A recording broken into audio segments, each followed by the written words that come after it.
Voilà, c'est donc le discours du président, désormais du 47e président des États-Unis, Donald Trump. Bonsoir, Hubert Védrine.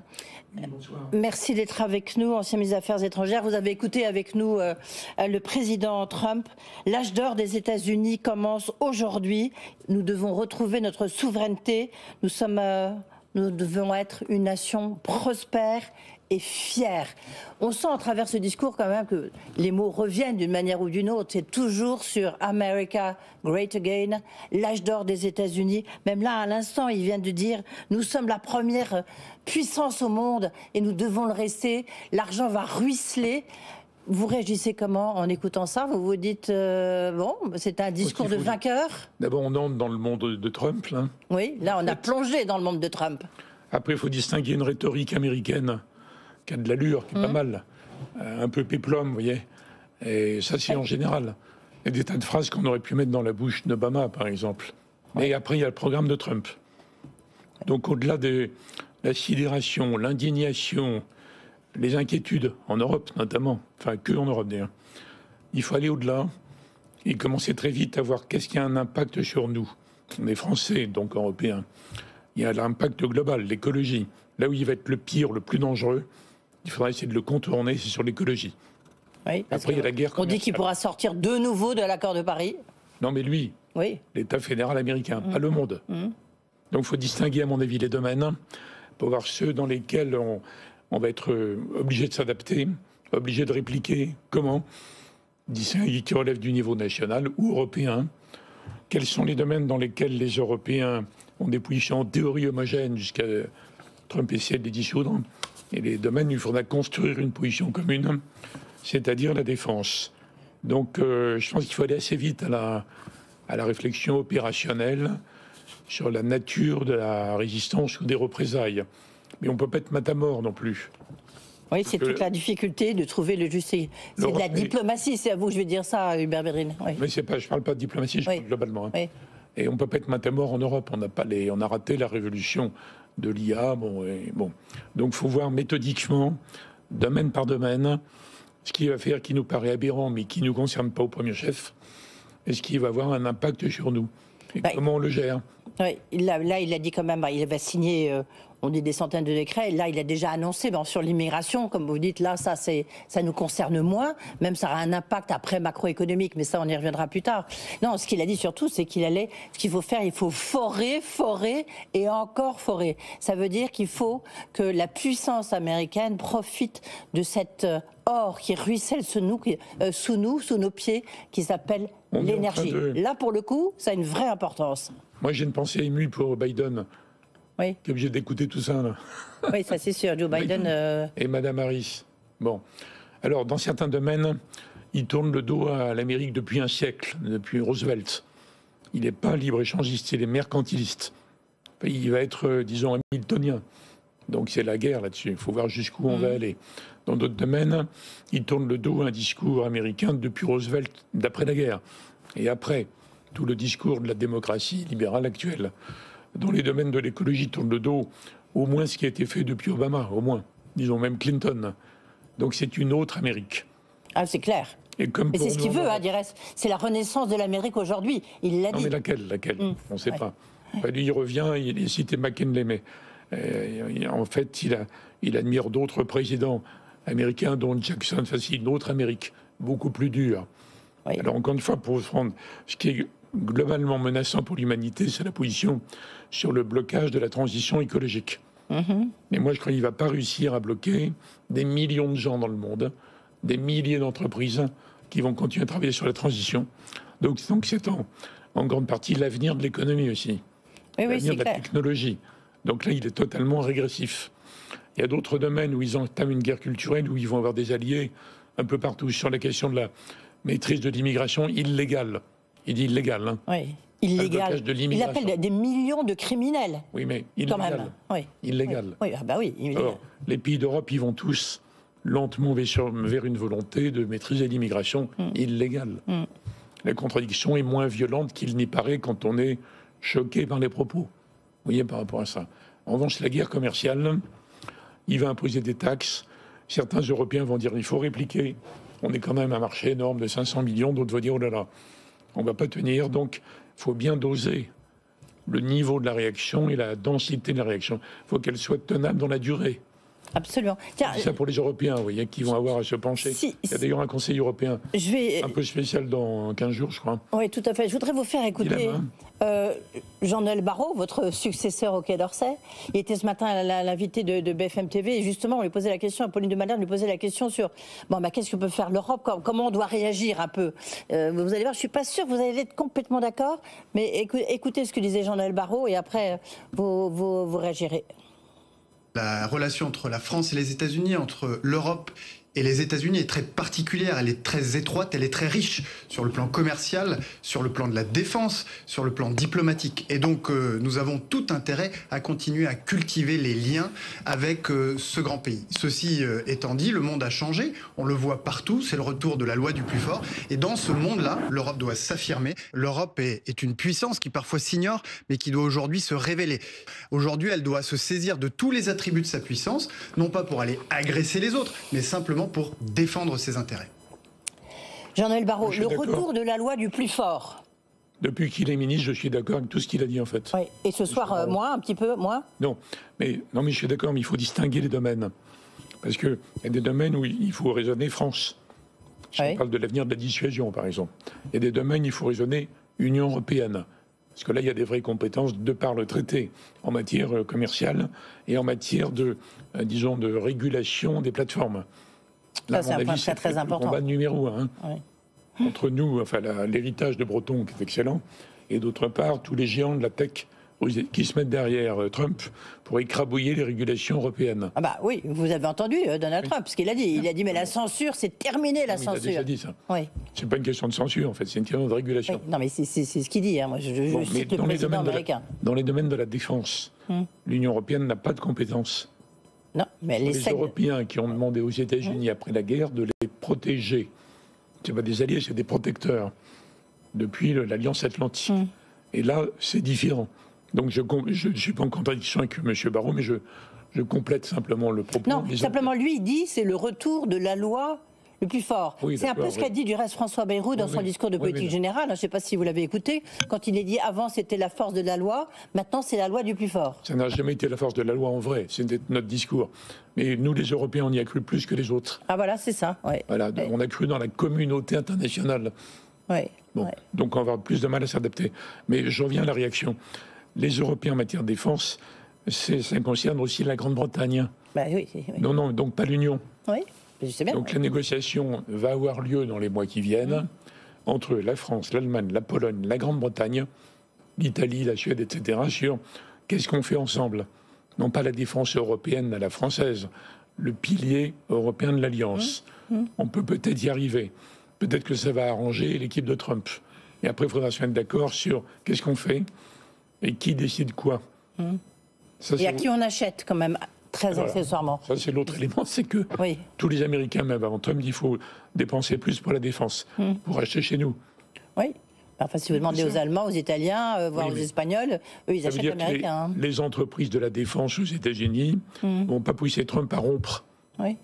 Ils ont besoin de garder un marché protégé dans le temps. Et nous, on doit jouer assez finement là-dessus en disant on veut bien faire plus, mais on va faire plus pour relancer des productions en Europe. Oui. Donc, vous voyez, l'année qui vient va être la plus dure pour les Européens depuis l'après-guerre. La plus dure pour les Européens ? Depuis l'après-guerre. Ah oui, d'accord. Oui, quand même. Donc c'est un vrai choc pour l'Europe. J'espère qu'ils ont intégré par anticipation.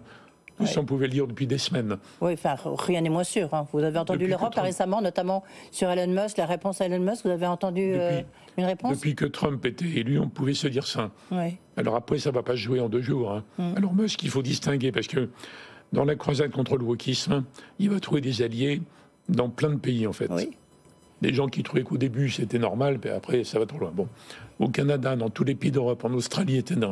Là-dessus, il va avoir des alliés dans la guerre culturelle. D'autres vont être horriblement déchaînés contre lui, bien sûr, ou choqués par ce qu'il dit. Mais dans la bataille des plateformes, là, si les Européens n'arrivent pas à se mettre d'accord sur quel est le degré de réponse, de représailles, là, c'est une bataille terrible. Oui. Parce que c'est la civilisation de demain, ça. Justement, je distingue les domaines. il faut distinguer les domaines. Mais j'ai quand même encore, on va revenir sur l'aspect économique, justement la réponse de l'Europe. Juste un petit point, c'est quand on regarde l'assistance, pendant qu'on écoutait le président Trump, pendant qu'on assistait à cette investiture, Hubert Védrine, on a vu, il y avait toute la famille, tout le clan du reste, au premier rang. Le clan qui est très actif. En fait, ils n'ont pas élu un président, ils ont élu la famille Trump, parce qu'ils ont tous des poids, des rôles extrêmement importants. Et puis, il y avait les milliardaires de la tech derrière. On dit ça avec les Clinton ou avec la famille Bush. Hein. Et puis, ouais, enfin, à ce point-là, quand même, on ne va pas tous les lister parce qu'on les liste depuis tout à l'heure sur BFM Business, mais il y en a quand même énormément qui ont un rôle clé. Il y avait tous les milliardaires de la tech qui étaient là, Elon Musk, Bezos, Tim Cook. Il y avait le clan Arnault, pour le coup, vous qui êtes administrateur de LVMH, il y avait tout le clan Arnault qui était là, enfin pas tout. Il y avait Jean, Delphine, Xavier, Bernard Arnault. Monsieur Arnault connaît très bien le président Trump. Oui, bien sûr. C'était quand même une investiture de riches, hein, non? Non, c'est une sorte de... Il rassemble ses amis. Oui, c'est ça, oui. Enfin bon, voilà. Attendez, de Mar-a-Lago, des amis de Mar-a-Lago. La lecture marxiste, les riches, tout ça. Oui. C'est pas suffisant. Les patrons de la tech se mettent derrière Trump pour détruire la menace de régulation européenne. Oui.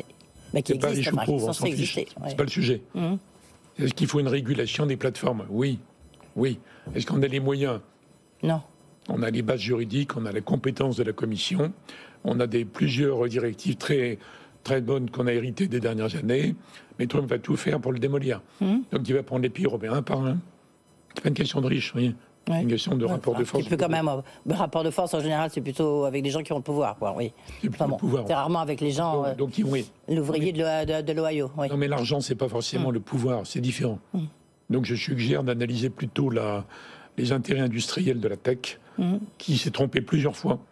C'est les géants de la tech qui ont décidé il y a 20 ou 30 ans de tout faire en Chine. Ouais. Hein, ils ont détruit la classe moyenne américaine. Ils ont créé l'électorat de Trump. Donc c'est pas la peine après en Europe de gémir sur le populisme. Ça a été créé par un raisonnement débile.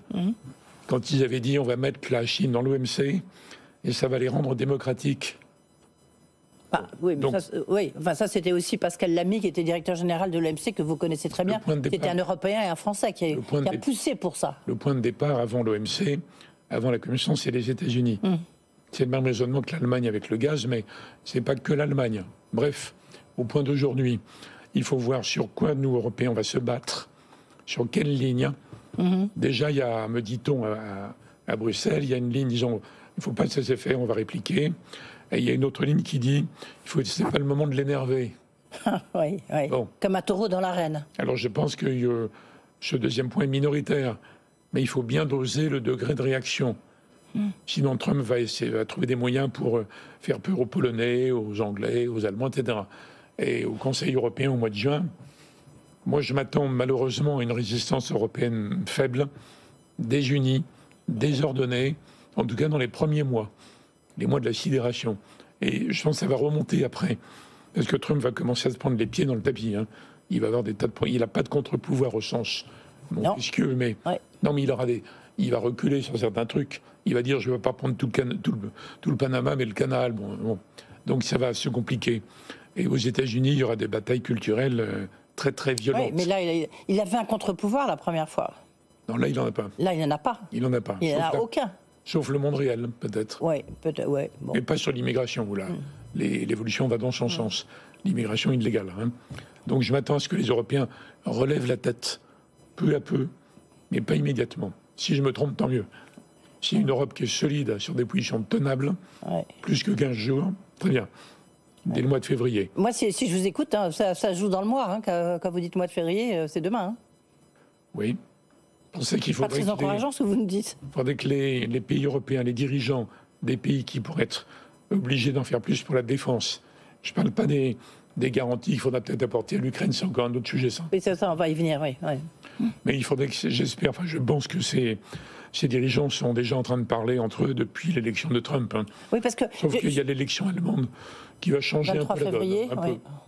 qui va changer peut-être un peu la donne. On aura fin février. Oui, 23 février. Oui, ça, c'est un point aussi important. Et puis Keir Starmer, le Premier ministre britannique, qui essaye de renouer avec l'Europe. Donc peut-être qu'il y aura des accords qui pourront être possibles. Peut-être qu'il pourra refaire partie un peu, d'une manière différente, évidemment, de l'Union européenne. Donc, juste un point. Si c'est la défense, je répète que les gens... Ça ne relève pas de l'Union européenne, la défense. Non, c'est ça, ça relève de l'Alliance. Oui, donc absolument. La Grande-Bretagne peut jouer tout à fait le rôle que vous indiquez là. Et qui est très, très important parce qu'on sait que finalement, c'est le couple, en termes de défense, c'est le couple franco-anglais qui est le plus fort. Qui est le plus... Il n'y a pas de couple, disons. Non, mais le couple, je sais que c'est un mot que vous n'aimez pas, Hubert Védrine. Non, je l'adore, mais il n'existe pas en géopolitique. Alors justement, sur la géopolitique, on a le sentiment que c'est... Quand même, c'est Trump tout azimut. Là, le Groenland, le Panama, l'Ukraine, il faut trouver une paix raisonnable rapidement. Il y a aussi ce qui se passe, évidemment, l'accord qui a été signé entre Israël et Gaza, et le Hamas, c'est moi qui suis responsable. Il est tout azimut. Et donc vous, si vous ramenez ça à quelque chose, vous ramenez ça à quoi? Si je n'avais pas inventé le mot hyperpuissance il y a 30 ans, oui, je l'inventerai maintenant. Bon. Alors, il faut distinguer ce qui a un impact énorme pour nous. La question de l'Ukraine. Si Trump, quand il va voir Poutine, s'il gèle le conflit, tout en disant qu'il ne veut pas s'engager plus pour dissuader Poutine d'en profiter, et s'il se retourne vers nous, c'est à vous d'apporter des garanties, il faut sacrément réfléchir au genre de garanties qu'on pourra, on sait la France, l'Allemagne, la Pologne, l'Angleterre, deux ou trois autres. Quelle garantie on sera prêt à apporter, ça dépendra du deal. Est-ce qu'il y a un cessez-le-feu? Est-ce qu'il y a quand même un engagement américain ou pas? Est-ce qu'il y a une réassurance américaine? L'idée étant que Poutine n'en profite pas. Oui, là, il a déjà félicité le président américain. C'est normal, ils vont se voir. Bon. Mais la vraie question pour nous, ça va être quel est notre degré d'engagement à nous pour la mise en œuvre d'un cessez-le-feu dont on ne connaît rien pour le moment. Vous voyez, c'est une autre question que l'avenir en général du pôle européen de l'Alliance. Oui, ça va se... Oui, mais on voit déjà, Emmanuel Macron s'est exprimé tout à l'heure, on voit bien que du côté allemand, il y a des positions assez divergentes. Donc, allemand oublié, parce que tant qu'il n'y a pas eu l'élection de fin février, ça ne compte pas en fait. Donc on verra, à partir de mars, en espérant qu'ils ne vont pas mettre des semaines pour faire un gouvernement. Parce qu'on aurait besoin d'une Europe, disons, homogène, qui se redresse sur une base, je répète, solide et durable. Alors après, il y a le Proche-Orient. Le Proche-Orient, vous avez noté que l'accord, la trêve, ça avait été préparé par Biden. Oui, bien sûr. Et Blinken. Oui. Vous avez vu surtout Anthony Blinken, qui est le secrétaire d'État. Blinken en veut énormément à Netanyahou, parce que, en fait, ils n'ont pas réussi, n'ont pas osé faire pression sur Netanyahou. Et Trump a réussi. Donc il ne faut pas le présenter comme pour l'avenir, on n'en sait rien, mais il ne s'est pas comporté en allié inconditionnel, automatique, total de Netanyahou. Il faut distinguer le soutien à Israël, le soutien à Netanyahou. Il a dit, moi je veux que ce soit réglé avant mon entrée en fonction. Eh bien il a réussi. Donc ça a débloqué. Donc il y a un espoir fragile, je reconnais. Oui, un espoir très fragile. Il y a le début d'un espoir, d'un processus différent. Juste en 20 secondes, Hubert Védrine, en conclusion, est-ce que c'est quand même un repli des États-Unis pour retrouver sa puissance, où il y a quand même une volonté de rester, de redevenir la première puissance mondiale? Vous voyez ce que je veux dire? Est-ce qu'il y a un sentiment d'hyperpuissance, pour reprendre votre expression que vous avez employée il y a effectivement plusieurs années? Ils sont numéro un. Oui. Ils veulent le rester. Ils ne veulent pas que la Chine devienne numéro un, voilà. Oui. Et donc Trump le dit d'une façon absolument opposée à Biden et Obama, mais c'est la même idée. Et ils vont employer tous les moyens pour ça. Tous les moyens. Il va faire voler en éclats toute une sorte de discours sympathique, international, libéral, des dernières décennies. Mais voilà la réalité. Et puis c'est pas nouveau, c'est l'Amérique, ça. Et là, vous montrez votre point. Là, on est effectivement dans un discours plus viril, puisque c'est, paraît-il, c'est le nouveau mantra de la société, notamment la société de la tech américaine. Non, mais une femme peut faire ça aussi bien. Mais il faut que les Européens déterminent les domaines où ils peuvent résister, s'organiser et se battre durablement. Non, mais résister aux manœuvres de Trump, qui vont se déchaîner. les uns contre les autres. On a bien compris, là. Ouais. Mais on a changé d'Amérique, en tout cas. On a changé d'Amérique et reste à l'Europe à trouver justement comment elle peut trouver sa concorde. Merci. Aux Européens. Aux Européens. La Grande-Bretagne n'est pas dans l'Union. Oui. Vous prenez l'Europe au sens classique. Ça m'avait pas échappé, Hubert Védrine, je vous rassure. Merci beaucoup, merci beaucoup.